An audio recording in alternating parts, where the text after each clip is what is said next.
I'd really like to hear your thoughts on this Wake Forest happening. You know, Mark, just so you know, Army was contacted and by Wake Forest as part of their investigation today. Of course, Army has played Wake Forest 3 straight years, and have ties to the Army program as well. Yes.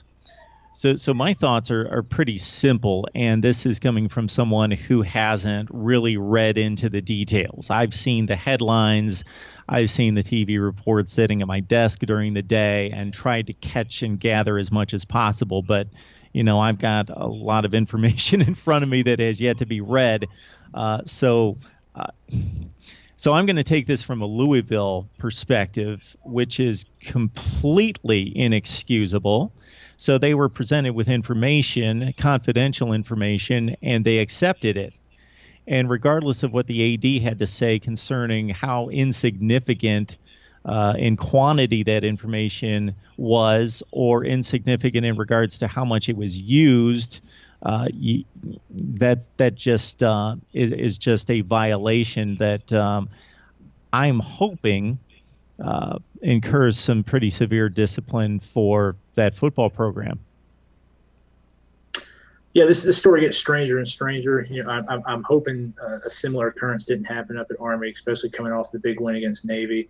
But from the Louisville perspective, as you was talking about it, what other coach in the nation has less credibility than Bobby Petrino?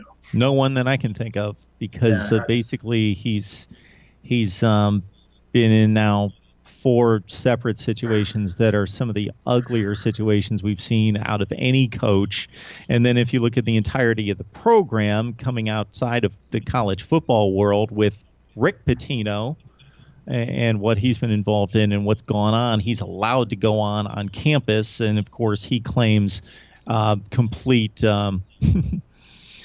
ignorance of the situations. And we both know that that's probably not the case. The head coach typically knows what's going on, and he's allowed some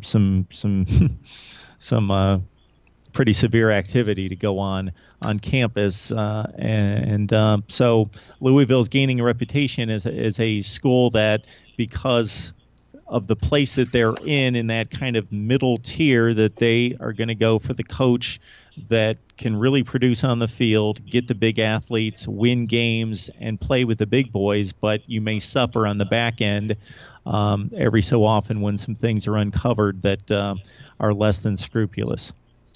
Yeah, just back to the Wake perspective, I couldn't believe that it was a player who had coached there for 11 years after that.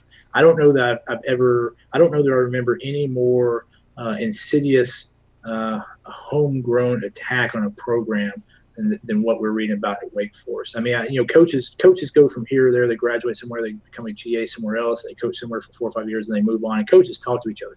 But I don't know that I remember any other instance in college football where a guy who played there and coached there and pretty much his whole career has been there at Wake Forest and just selling out a program like that. No matter how ineffective it may have been, according to some of the other competitors, but just selling out a program like that, I don't know that I remember any case like that. That's why it's such a compelling story for me. All right, Mike, I appreciate the breakdown specifically on Tennessee football. So we'll release that as a separate segment for folks to get your perspective on the Vols as they prepare for Nebraska and head into the offseason with a number of questions at hand. So Mike LaValle from Last Word on Sports joining us again here on College Football Coast to Coast. Thank you so much, Mike. Thanks, Mark. Always a pleasure to be on.